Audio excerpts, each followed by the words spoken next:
Hi friend, आज आपकी बहुत यूज़फुल टिप्स दे रही हूँ। जब हम कढ़ी बनाएं तो थोड़े से बड़े बर्तन में पकोड़े बनाएं, ताकि इसी बर्तन में हम कढ़ी भी बना सकें और बॉयल होकर हमारी कढ़ी बाहर ना आए। और कढ़ी का जब आप बैटर तैयार करें पूरी तरह, तो जब आप कढ़ाई में तेल गर्म हो जाए उसके बाद ही नमक को फेंटे अगर डाल दिए हों। और देखिए मैंने नमक डाल दिया है, पर इसे मैंने फेंटा नहीं है, अब फेंट लूँगी। ये मैं उड़द दाल की कढ़ी बना रही हूँ। इन्हें हम फटाफट फेंट लेंगे, क्योंकि अगर हम पहले से मिक्स करके रखते हैं नमक, तो बैटर हमारा काफ़ी पानी छोड़ देता है और पतला हो जाता है। आप बेसन की बना रहे हो चाहे किसी भी चीज़ की बना रहे हो, तो आपको ये ट्रिक ध्यान रखना होगा, जिससे आपको काफ़ी आसानी होगी। देखिए हम थोड़ा सा पोर्शन डाल दे रहे हैं और देख रहे हैं कि हमारा बैटर पूरी तरह से ऊपर आ रहा है कि नहीं। देखिए ये अच्छे से ऑयल गर्म हो गया है। फटाफट इसमें हम अपने पकोड़े डाल लेंगे, यानी वड़ियाँ जो भी आप कहें, इसे फटाफट आप डाल लीजिए। मैंने कम तेल रखा है, क्योंकि बहुत ज़्यादा तेल वेस्ट होता है और तेल को बार बार गर्म करके यूज़ नहीं करना चाहिए। ये टिप्स आप हमेशा ध्यान रखें। भले आपको समय ज़्यादा लगे, फिर भी आप थोड़ी सी टिप्स ध्यान रखिए ताकि आपका सामान वेस्ट ना हो। और अब मैं एक चाकू ले रही हूँ। चाकू से थोड़ा सा हिलाना बहुत आसान रहता है। ये देखिए इस तरह से थोड़ा सा हम इन्हें हिला लेंगे। इस तरह से आप देख रहे हैं,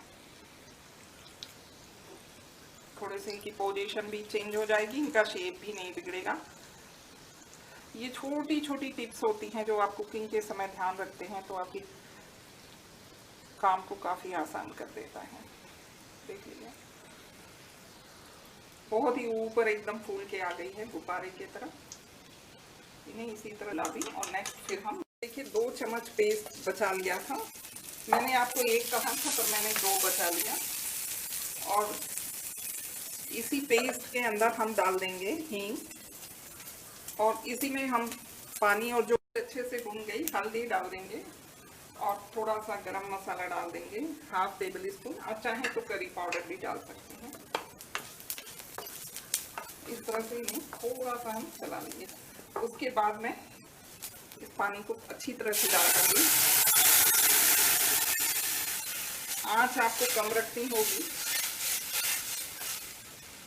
कढ़ी देखिए एकदम परफेक्ट गाढ़ी हुई है, जितनी हमें चाहिए। और अगर आपको लगे कि कढ़ी हमारी ज़्यादा गाढ़ी हो गई है, तो आप क्या कीजिए कि पानी को गर्म कर लीजिए और गर्म पानी ऐड करके फिर से कढ़ी को बॉयल कर लीजिए। अगर आप ठंडा पानी इसमें मिक्स करेंगे तो ये एकदम बेकार हो जाएगी। थोड़ा सा पतला हमें इसे रखना है। देखिए इस तरह से ये पूरी तरह कोट ना करे। और जब ये बाद में अपने पकोड़े वगैरह के रस पी लेगी तो काफ़ी अच्छे से गाढ़ी हो जाएगी। अब हम गैस की स्विच ऑफ करेंगे। थोड़ा सा इसे और चला लेंगे। 2 मिनट चलाते हुए इसे हम पका ले रहे हैं, ताकि जो साइड में इसके ये चिपक जाती वो भी कढ़ियाँ। एक टिप्स, अगर आपके पास तड़का पैन नहीं है तो आप इस तरह से कड़छी को गर्म कर लीजिए, और कड़छी को ही गर्म करने के बाद गैस की स्विच ऑफ कर लीजिए, और इसके अंदर आप डाल दीजिए जीरा। जीरा जीरा देखिए आप तड़कने लगा, और आपकी ये मिर्च हो गई। तड़का जब देना है, और इसके अंदर हम ऐड कर देंगे घी। देखिए ये हो गया। अब हम इस तड़के को अपने कढ़ी में डाल लेंगे। देखिए कढ़ी मैंने यहाँ रखी है, इस तरह से देखिए हम इसमें ऐड कर देंगे। और इसके बाद अगर आपको लगे कि आपकी दही खट्टी है, टिप्स मैं बता रही हूँ, और रायता बना रहे हैं, दही बहुत खट्टी है, तो आप क्या करें कि उसमें क्रीम मंगा दें, तो आपके रायते का टेक्सचर जो है क्रीमी हो जाएगा। मैंने तड़का डाल दिया था, थोड़ा सा तड़का अपना बचा लिया। और इसके बाद दही मैंने ली है, फेंट ली है, 1 बड़ी कटोरी लिया है मैंने। इसके अंदर हम डालेंगे साल्ट। साल्ट मैंने पहले डाल दिया है। और इसमें हम चाट मसाला डाल रहे हैं। थोड़ा सा मैं जीरा और काली मिर्च का पाउडर भी डाल दूँगी। तड़के में हमारी मिर्च काफ़ी है, इसलिए मैं अलग से नहीं ऐड करूँगी। ये हम इस तरह से इस पकौड़े को डाल देंगे। और फिर इसे अच्छे से मिक्स कर देंगे। आप चाहें तो थोड़ा सा शुगर डाल सकते हैं ताकि टेस्ट इसका और इन्हेंस कर जाए। शुगर में डाल दे रहे हैं। 3 चम्मच मलाई ले लेंगे और थोड़े से दूध में इसे मिक्स करके हम इस तरह से क्रीम डाल देंगे ताकि बहुत ही ज़्यादा टेस्टी बन जाए और इसकी खटास भी निकल जाए। जैसे अगर आपकी दही खट्टी हो और आप रायता बना रहे हैं तो इस तरह से बना सकते हैं और आपके रायते के स्वाद को भी इन्हेंस कर देगी। अक्सर ऐसा होता है कि दही बहुत खट्टी होती है, खट्टी दही के रायते बिल्कुल अच्छे नहीं लगते। अब हम इसे पुदीना से गार्निश कर देंगे और रायते में अधिक टेक्सचर देने के लिए हम थोड़ा सा तिल भी यूज़ कर सकते हैं। तो भुना हुआ चना लिया है, ग्राइंडिंग जार में ही मैंने रखा। 6 से 7 कलियां लहसुन की ले लेंगे और उसके बाद हम 2 मिर्च लेंगे। स्वाद अनुसार आप मिर्च ले सकते हैं। नमक लेंगे,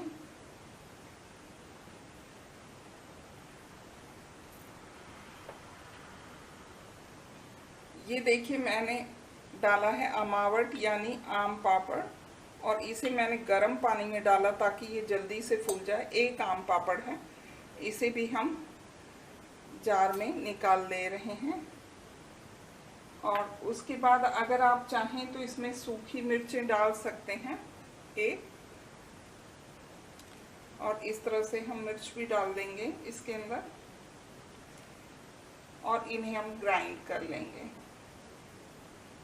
थोड़ा सा पुदीना मैंने रखा है